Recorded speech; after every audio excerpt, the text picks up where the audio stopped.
How do you deal with that?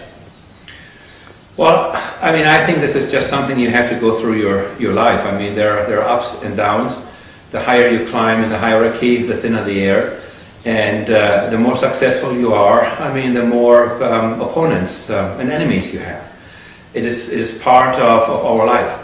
Now, I think if I had been 10, 15 years younger when this had happened, I probably would have left quietly and worked someplace else and taken a good number of the faculty or whoever wanted to come with me and had come because of, I mean, the goals and the vision would have come with me. Because of the Dean's open hostility and his action against me and his escalation, trying to tarnish my reputation, I had to get the judicial system involved. I know many attempts were made to dismiss my case by the other side and not to even let it come to a hearing. We had a hearing early in March. The hearing now ended with a request by the court to have an independent panel look into these allegations. I'm very, very confident that none of these accusations will stand. And in the end, it will then be up again to the board, the UPH board, but also to the judicial system to come up with a final ruling on what has happened. As everyone can tell from my accent, I grew up in Europe, but I grew up at a time when the Cold War was still in existence, when we had a wall going right through Germany, and we always looked at America as a beacon of light and hope and justice. And I know, I mean, justice will prevail in this case. And I think if you interview me in a few months from now, it will be under different circumstances and hopefully to the advantage of our department, our university, the city, our state, and all the patients that come to seek treatment here.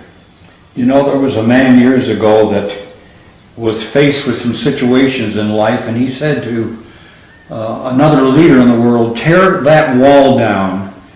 I would like to suggest that that wall be torn down that's kept you from doing what you do and what you know best. A question, doctor. If you were to return, if there was reconciliation, would some of those other embattled but talented surgeons, would they come with you, do you think? I think so.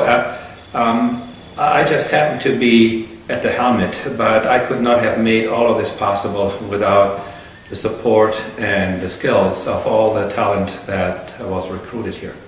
I think they all came for the same goals and for the same vision. And the goals and the vision will stand. And as long as people are there to fight for this vision, for those goals, the people that came will stay or will come back. And we will continue on the path that we had started. And we will be extremely successful again for our state. This is Craig Paulson. I've had a personal private interview here that you're listening to, and you need to hear what the heart of Dr. Gruessner has expressed. Thank you, sir, for this time.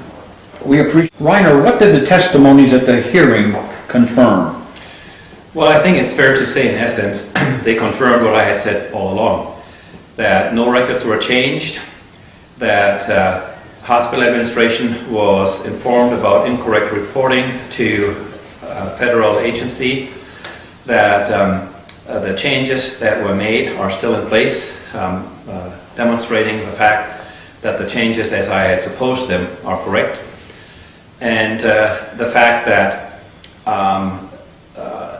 the hospital as well as the surgeons benefited from these changes because they were based on actual data and gave everyone a better chance to present their skills and their transplant numbers to the public. So in essence, basically everything that I had argued before, never had a chance in a hearing or in a formal investigation to make it clear though, was confirmed at the hearing, and the result and the ruling of the hearing was accordingly.